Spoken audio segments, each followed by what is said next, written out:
This is nuclear contaminated wastewater. It's why not continue to store it in tanks? The international community's response to Japan's decision. There are a few issues that have kind of muted.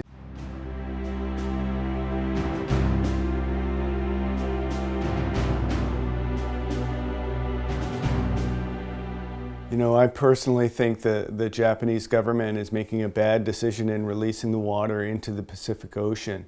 This is nuclear contaminated wastewater. It's being stored in tanks, something like 1.25 million tons of this wastewater is being stored in tanks. Why not continue to store it in tanks? It's not the international community's, responsibility to provide the environment to store this material safely. And it is a contentious issue.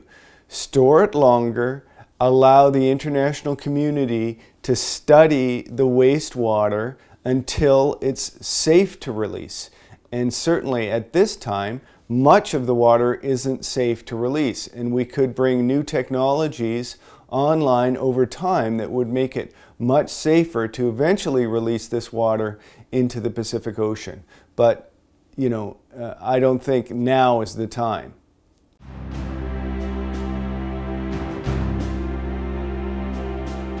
One of the interesting things about this is that Japan made this announcement well ahead of when it's going to release the water.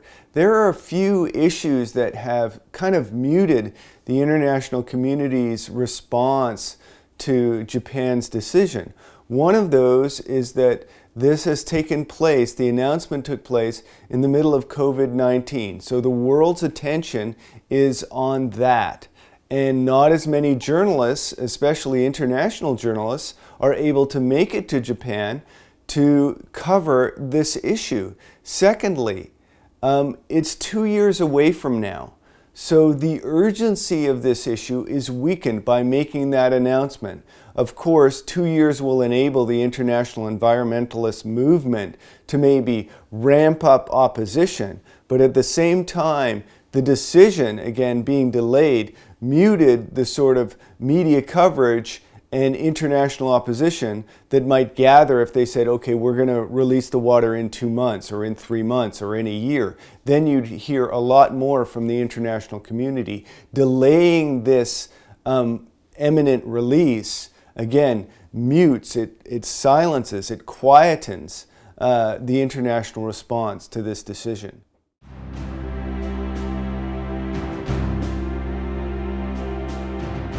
Well, I think the international community should be reacting, somewhat skeptically to the decision to release the water and call on Japan to exercise caution. But I think the main thing is that the international community needs to say to Japan, the IAEA, the United Nations, say to Japan, you need to open this entire process up to the international community and international regulatory bodies. Not just one, not just the IAEA, but others, so that the decision about what's going to happen to all this nuclear contaminated wastewater is shared amongst many different bodies, and not just a decision that the Japanese government or the Japanese nuclear regulatory body makes on its own. It needs to be an international decision because of the potential environmental impacts that other countries are going to receive from this release.